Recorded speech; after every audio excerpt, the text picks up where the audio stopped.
ನಾವು ಹೋಗಿದ್ದು ಇವತ್ತು ಬಾಯ್ಕೊಂಡಕ್ಕೆ. ರಣಬೇರಿ ಗಂಗಮ್ಮ ಅಂತ ಬೆಟ್ಟದ ಕೆಳಗಡೆ ಇರೋದು. ನಮ್ಮ ವಿನುಶ್ರೀ ಬೇಲಿ ಹೂ ಕಿತ್ಕೊಂಡು ಸ್ಮೆಲ್ ಮೇಲ್ಗಡೆ ಕಲ್ಯಾಣಿ ಹತ್ರ ಅಲ್ಲಿ ಮುಡಿ ಕೊಟ್ಟಿರೋರೆಲ್ಲ ಕಲ್ಯಾಣಿ ಒಳಗಡೆ ಮುಳುಗಿ ದೇವ್ರ ಹತ್ರ ದರ್ಶನಕ್ಕೆ ಹೋಗ್ತಾ ಇದ್ರು. ನಾವು ಪೂಜೆ ಎಲ್ಲ ಮುಗಿಸ್ಕೊಂಡ್ವಿ. ಆಮೇಲೆ ಕುರಿ ಆಚೆ ಬಂದು ಹೊಡ್ಕೊಂಡು ಬೆಟ್ಟದ ಕೆಳಗಡೆನೆ ಮನೆ ಮಾಡಿದ್ವಿ.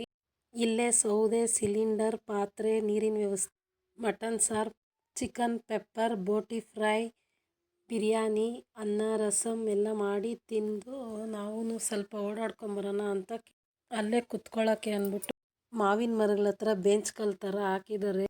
ಸ್ವಲ್ಪ ಹೊತ್ತಲ್ಲಿ ಬೆಂಚ್ ಕಲ್ ಮೇಲೆ ಕುತ್ಕೊಳ್ಳೋಣ ಅಂತ ಹೋದರೆ ಚಿಕನ್ನು ಮಟನ್ನು ತಿಂದು ಹರಳಿರೋ ಅಂಥ ಪ್ರತಿಭೆಗಳಿವರು.